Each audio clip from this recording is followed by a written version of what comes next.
对英国来台湾的马雅各医师有台湾医疗宣教之父的称呼。今年拄好是伊过往100周年，为着要纪念伊对台湾的贡献，这礼拜伫台南有连续举办纪念活动，有音乐会，也有登过影像分布纪念展，要互民众了解到马雅各医师对咱台湾的付出甲影响。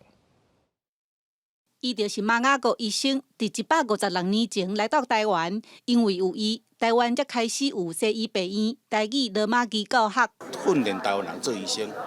训练台湾人做护士，训练台湾人做药材方面的。要安怎训练？迄阵啊，无教育无普遍，所以就是用罗马字、白话字啊，就是咱的台语。要学汉文，毋是遐尔简单的，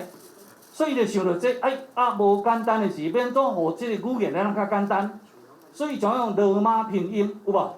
从我开始来教这个台湾人，后来伊搁翻译圣经。即马伫台南新老病院外口有一座马雅各铜像，这是台湾第一间的西医病院，伊就是创办人。其实伊伫1864年踏入台湾了后，过两年是来到台南仁爱街开第一间的西医馆，替人看病宣教。另外，伊伫台南嘛创办第一间的教会。伊伫台湾才短短8冬，毋过对医疗、文化甲教育拢影响真深。那在当中，他把新楼医院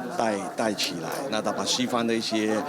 卫生观念就带到台湾来，所以台湾当时是说在比较落后了，在卫生方面是感染病非常多。今年拄好是马雅各过往100年的纪念，台南各界决定要大庆祝，所以这礼拜伫台南小连续举办活动，毋但有纪念展、展出文物甲影像、发行纪念邮票、音乐会，嘛会使带民众打早马雅各英过宣教的所在，就是希望台湾民众会当学习马雅各医生爱人、疼人、愿意付出的这款精神。记者陈嘉文台南报道。